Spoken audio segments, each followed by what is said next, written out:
And now here we are 4 months later after the longest shutdown in history, and we see there are files. Trump's name is all over them. He lied. If this is a distraction, then why doesn't Trump release the files then? Now that we have the 20,000 emails, we know that he lied. This is a crisis of Trump's own making. You have no one to blame but yourself.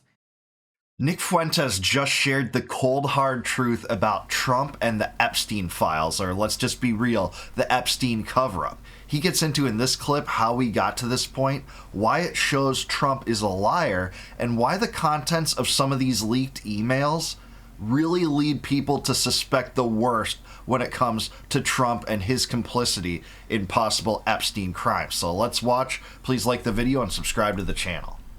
Our featured story, we're going to talk all about the Epstein Files, which were finally published this week, although not all of them. And you might recall where we left off on this story. Trump had closed this case in July. And understand what actually took place. He didn't stall. He didn't postpone the release of the files. He didn't even say he wouldn't release them. In July, he said there are no files. Trump said there are no Epstein files. They don't exist. There aren't any. He said the only thing that is left to disclose is all child porn.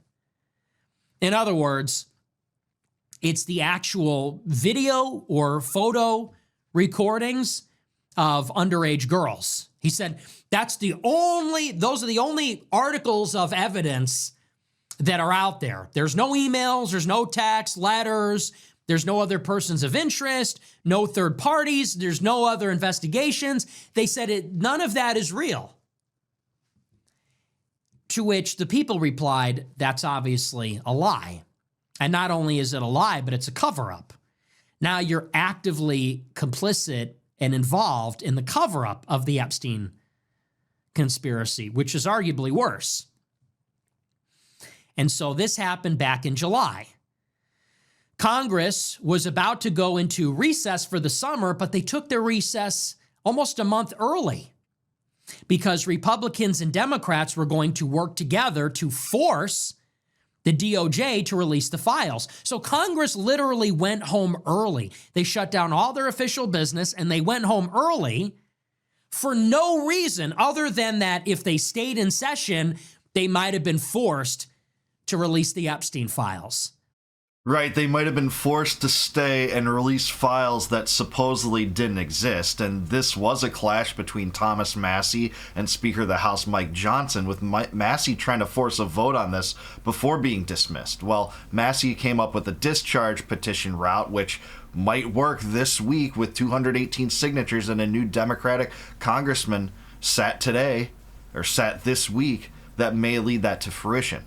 Nick's mostly right. You know, Trump said there was essentially nothing there. At one point, he even called it a Democratic hoax. And at another point, he said, well, it's boring. You don't want to see what's there. Yeah, we still want to see what's there, by the way, Trump.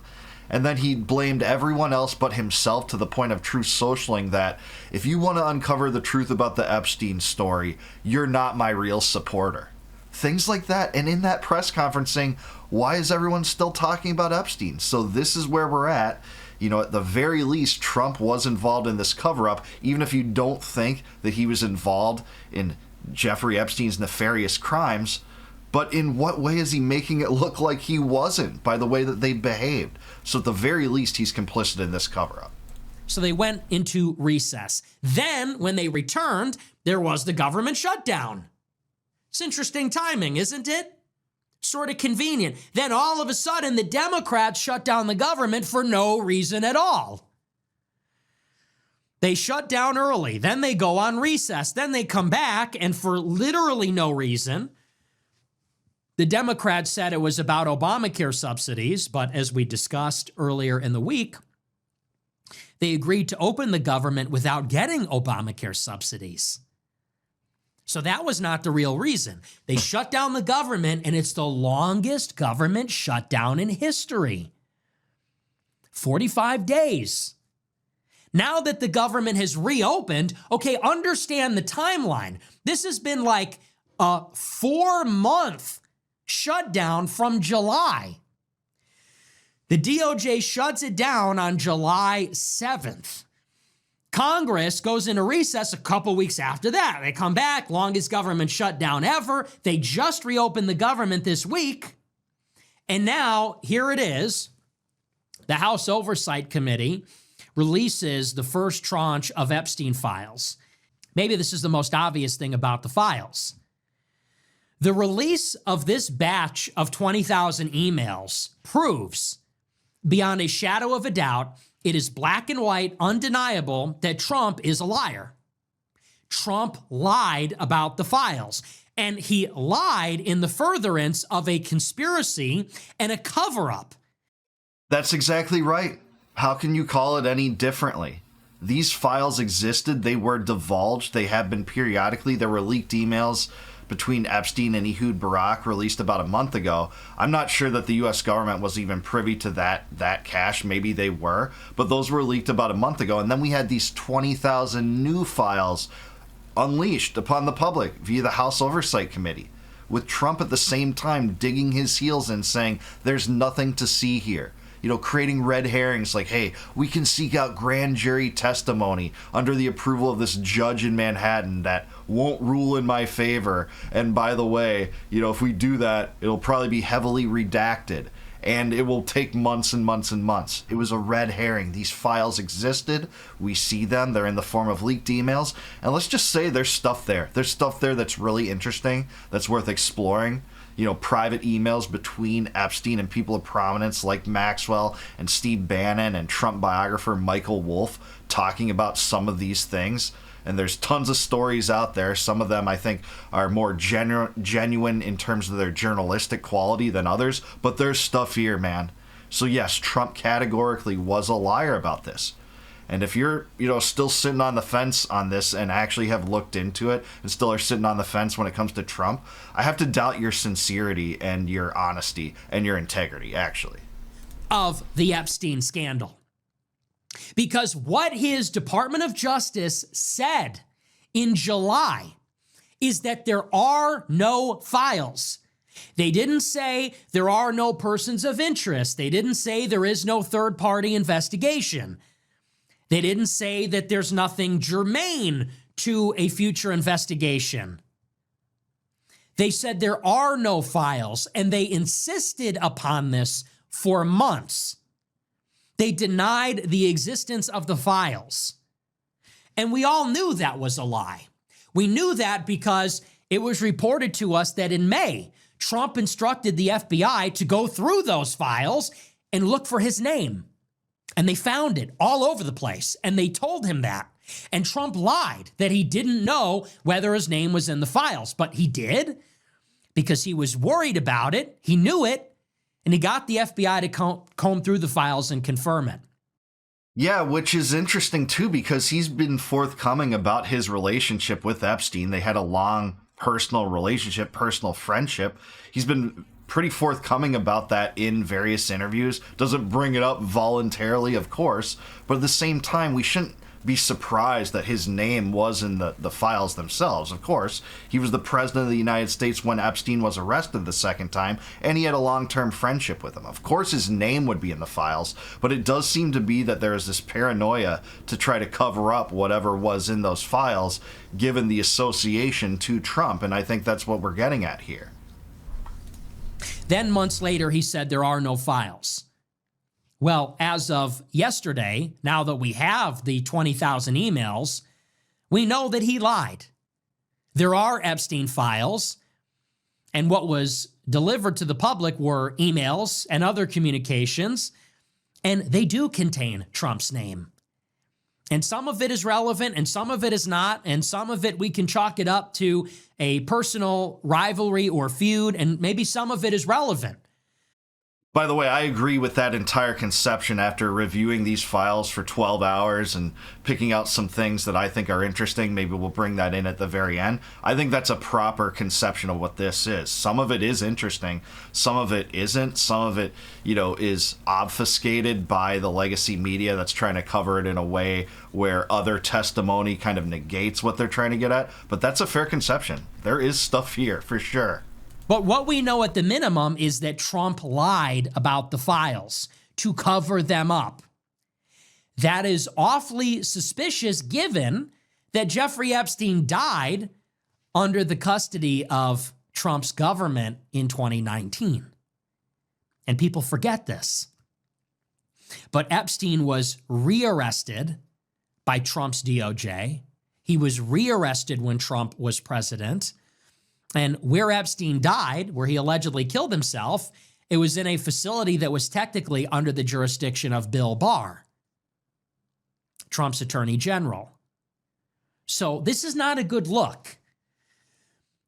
To say the least, it's not a good look. Even if you don't have a smoking gun, which I haven't seen from the emails yet, this has corruption written all over it.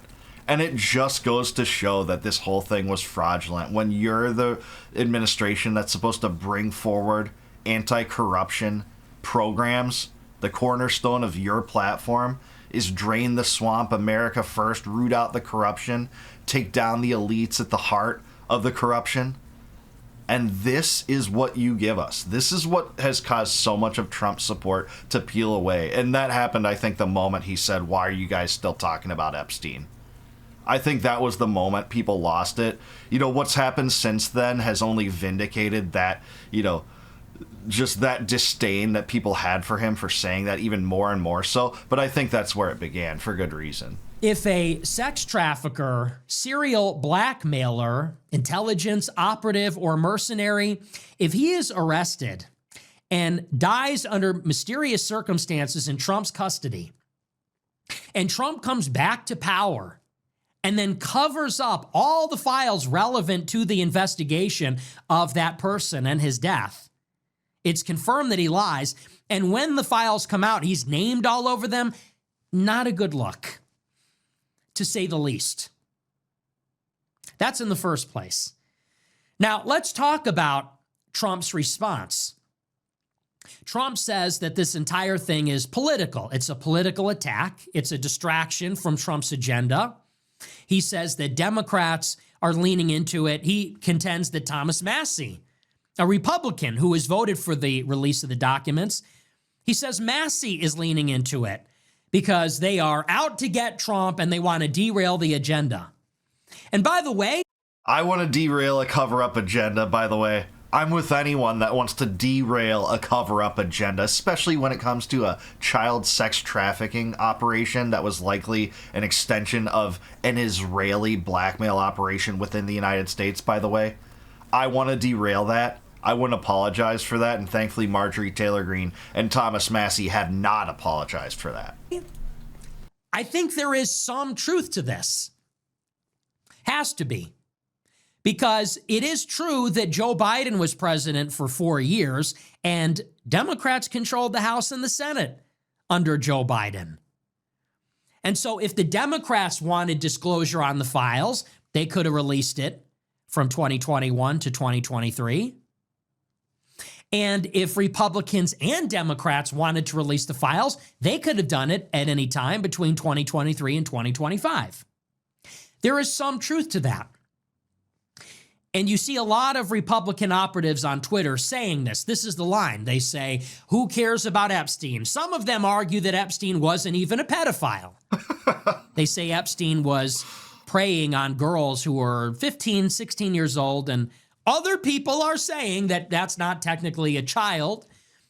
Unbelievable if that's what it stooped to. People that wanted transparency in this now covering for Epstein's pedophilia and all the extensions it brings just because Trump is the side of the cover-up now. It's absurd. But Nick's right. The Democrats weren't exactly forthcoming about this information either during Biden. Virtually none of them talked about it. None of them used it as a bludgeon against Trump either, saying, hey, we're releasing these files because Trump's a part of it, the Republicans are part of it. Why? I think both parties have behaved the same way generally because both sides of the uniparty are complicit. That's the Occam's razor. That's the most likely scenario. That this whole thing and the evil doings of Epstein and the child sex trafficking involve multiple people throughout the legal world, the professional world, the business world, the political world, the bureaucratic world, that run the gamut in, the tightly woven left-right dichotomy which represents the uniparty. That's the most likely scenario. There were a few Democrats that spoke out against this, about transparency in this case during Biden's administration, but very few. Ron Wyden was one of the only few. We've talked about him before. He wanted that wire transfer information from Epstein, the records of that, released, which he has seen that he says implicates, some very prominent people. Not implicates, but some of the wire transfers involve very prominent people. He wanted the Senate to be able to subpoena that. But this administration hasn't been forthcoming about this, neither was Biden. It's maybe unethical, but it's not the same category, which maybe there's some truth to that. But this is sort of the line. They say, if Democrats really cared, they would have gotten to the bottom of it. They say, if Republicans cared, they would have gotten to the bottom of it. They're doing it now for political reasons. That's the Republican line. Here's the problem. And anybody that tells you that, tell them this. If this is a distraction, then why doesn't Trump release the files then? If Trump is innocent, maybe he's named in the files, but it's not criminal. Maybe he's named in the files, but it's not damning. If all it is a big circus and it's just meant to distract from Trump's important work, then why would he not release the files himself? And that's at the crux of this entire thing, right? If there's nothing there, it's just a distraction, it's just a Democratic hoax. You could release the files and let us make that judgment. Just like you released the JFK files, by the way. With lots of people thinking, hey, this would be a conspiracy, we need transparency here, this will divulge, the last missing pieces of the puzzle to show CIA or Israeli complicity in JFK's death. Well, you gave us those files. You gave those to us. We sorted that out for ourselves. We independently analyzed that and came to that conclusion. Whatever conclusion we did about JFK, why not give us these files? Let us do the same thing. Why? Most people suspect because it's not a distraction. Your behavior precludes it being a distraction by the nature of your behavior in the cover-up. He runs the DOJ. He runs the FBI. If he picked up the phone and called Pam Bondi, she would do it. If he called Kash Patel, he would do it. The files are under his jurisdiction. He has the power to release them. So this doesn't really work. You can't say it's a giant distraction and the only reason they want to release the files is to hurt me. There's nothing really there. In other words, I'm not guilty. I'm not a criminal. This is just being drummed up basically as a political attack. You can't say that, but at the same time say, I'm going to lie about the existence of the files. I'm going to bury the files. I'm going to actively work to cover them up. Right. And obstinately refuse to release them. You can't have both at the same time. If you're guilty, you're covering them up and we need a valid reason why they're being buried. If you're not guilty and it's just political, then you need to disclose the files and release them, and then there is no political attack.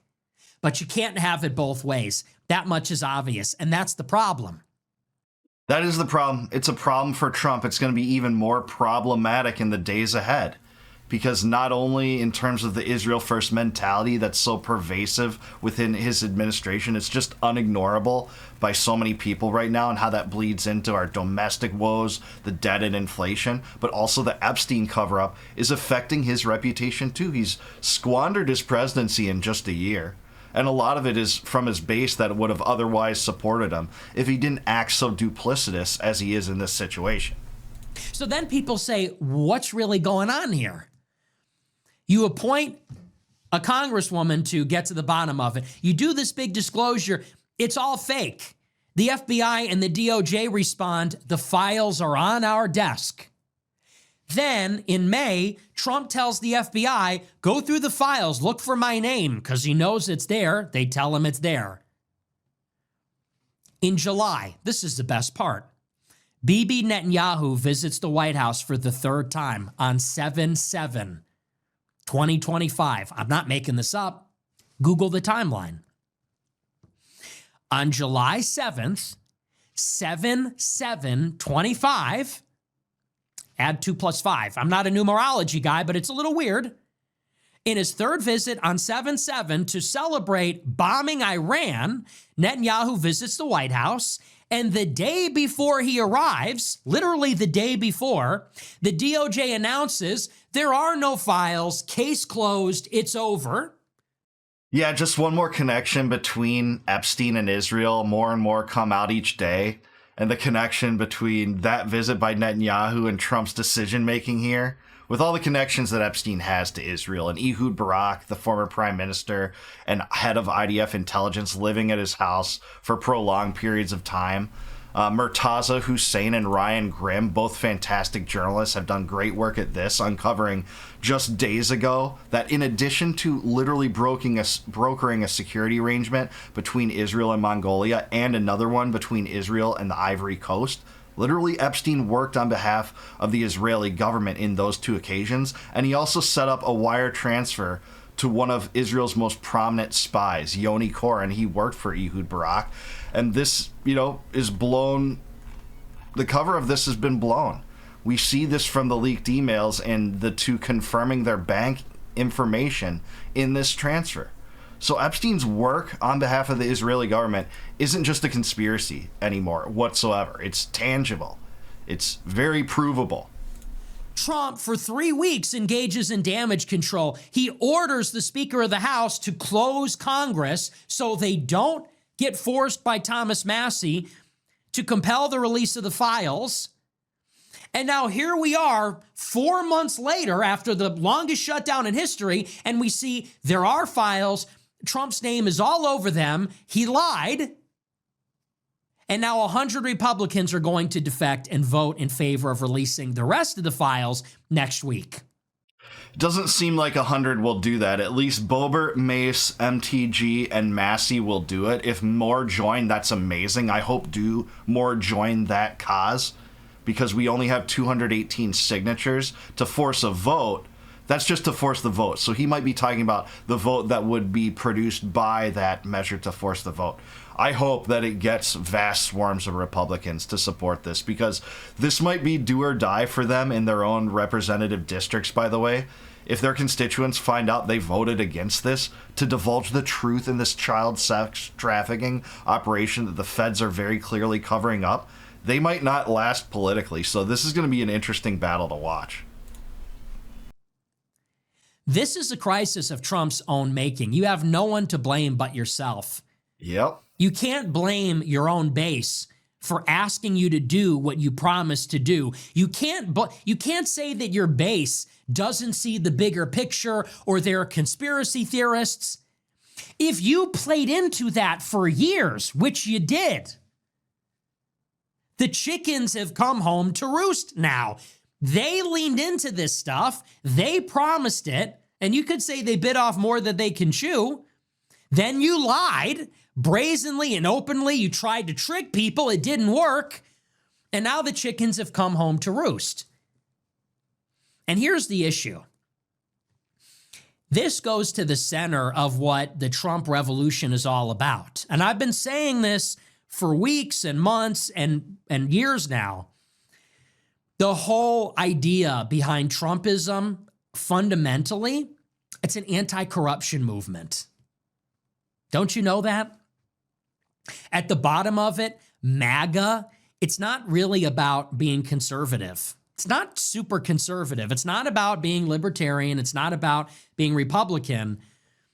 The core of the MAGA message was about anti-corruption. It was an anti-corruption campaign. It was an anti-corruption campaign. He's totally right about that. That's the most striking thing about this. I'm so glad that he concluded this segment with that, Because that's exactly why this smacks of such rank hypocrisy to the people following this story, is they saw this new populist political movement built upon, this adage that there were elites in power. They had done us wrong. They were corrupt. They sold us into wars, expanded deep state operations to psychologically, operate and propagandize Americans. They were corrupt in their dealings with business. They always allowed the big guy to succeed, through trade monopolies and subsidies and all sorts of things like that. And they allowed the rise of supervillains like Jeffrey Epstein, who got away with the most violent, heinous crimes imaginable in terms of sexual exploitation and rape and molestation. But we're supposed to just believe that it's that administration that can just cover this up and us not to notice that striking hypocrisy, that striking disconnect between the stated agenda and stated goals of this movement and this administration in the face of this, the Epstein cover-up, an attempt to bury a sex trafficking operation involving innocent victims. Young girls violated. They'll never have the same life that they otherwise would have over this. But we're just supposed to be fine with that. If you're Trump's base, the people doubling down on this and supporting this, what does that say about you if you're still going to support this nonsense and make 40 chess explanations for a cover-up on this? On Epstein, on the Epstein story. It's just so striking. You can't make drain the swamp your mantra and then engage in an Epstein cover-up. You just can't. I mean, you can, but we're seeing the ramifications of what happens when you do. That's what America's seeing right now, and I think Nick is hitting that right on the head here. So I'm going to take more time to investigate these emails. There's lots of interesting things to see in them. I've compiled a list on Twitter that I think is some of the most interesting things. Let's just go right down it really quick. I found that Steve Bannon in one of those leaked emails directly asked Epstein if there was any way that Epstein could get rid of Jerome Powell, who was the Fed chair at that point, still is, or Steve Mnuchin, he was the Treasury Secretary during first Trump term, implying he might have blackmail on these two people, and how do we get rid of them? This was after Bannon had been kind of dismissed by Trump under his first presidency. What's also interesting is Steve Mnuchin worked at Goldman Sachs, and by the way, so did Steve Bannon for a time. That's a real surprise, by the way, that our Treasury Secretary was a Goldman Sachs executive, but I digress. Another thing, and I think this one's being dishonestly reported, is that in an email to Ghislaine Maxwell in 2011, Epstein referred to Trump as a dog that hasn't barked, and many people have said this implies, a possible complicity in his crimes or molestation. And this email, as it's been presented in the legacy media, it blanks out, it redacts the victim's name. But in the original email, it was Virginia Giuffre. Virginia Giuffre, I think that's how you pronounce it. But this is being led on as a story that, Trump was involved in these crimes. But actually, years later, Giuffre was actually deposed and said that she swore that Trump never flirted with her or made sexual advances on her in any way. The media is still running with this, blanking out the name, hoping that people don't make the connection, and I think researching this to find this out. But this is at least interesting. Also, Epstein and reporter Michael Wolff, he was a Trump biographer, exchanged messages strategizing on the subject of how they could work together to undermine Trump through blackmail. Literally, that is the case, saying that, with Wolff saying that if Trump lied about being on Epstein's plane or to the house, Epstein could use it to his own advantage against him. And from the information I could find, Trump didn't make such denials, and he's repeatedly denied that he's never been on the Lolita Express or the private island. I can't find denials about him not being on Epstein's other properties. I think he's admitted to being on Epstein's other properties in some regard. But in either case, it doesn't seem like that was used. But at the time this was done, Epstein was super, super adversarial toward Trump, seemed to hate him, seemed to loathe him. They did have a schism. In 2015, Epstein asked one reporter from the New York Times if the latter wanted to see photos of Donald and girls in bikinis in my kitchen. That's from an Epstein email. Thomas responded, yeah, he does want that. He actually said yes with an exclamation point. But there's no indication that Epstein followed up or sent the supposed pics in question, or even if they even existed. But he did write that. That seemed interesting too, right? Another case, Epstein drafted full speeches for his friend Ehud Barak in the Israeli government. When Ehud Barak, he was no longer prime minister at the time or head of IDF intelligence, he was serving as the defense minister in 2014. Epstein authored speeches for him. He literally worked for Israel. And this is just being swept under the rug by the mainstream media. It's a fourth connection to Israel we've found in the last month or so. This describes the other three, the security arrangements I talked about earlier, and the wire transfer to Yoni Koren, who worked under Ehud Barak and was one of Israel's top spies. That's where I found here. Doesn't look good for Trump. Even if he's not complicit in the crimes, the smoking gun is that he was involved in this cover-up. This wasn't a distraction. There was stuff here, and Trump is paying a political price for it. I think well-deserved. There might be more here. We need to do more time looking at these emails, but that's what we're dealing with right now. And I think Nick is right. Trump has no one at all to blame but himself for all of this nonsense. Not even nonsense, just a cover-up. Cover-up of vile crimes, some of the worst crimes. But what do you think? Do you think Nick is right? Is Trump going to be able to get away from this? Is this going to take down Trump's presidency? Is MAGA over? Is it going to be replaced by something else? Will Trump be rejected by more of his base over this? Let me know in the comments down below. Please like the video, subscribe to the channel. Also, if you like this video, please consider supporting my YouTube, becoming a YouTube member. You can do that by clicking the join button below, and if you do that, really appreciate your gracious support for that, so much so in fact that I'll give you access to all my videos before they go live to the general public on YouTube. You'll be able to see those members only videos right away if you do that. Also, if you want a free copy of my first book, Compact of the Republic, click the link in the description below. It'll shoot you off to the site, plug in your email, I'll send that to you free of charge, no obligation, just for being cool and watching my channel. And until I see you guys next time, no more war, no more debt, no more inflation, and no more empire. Peace out, guys. Catch you in the next one.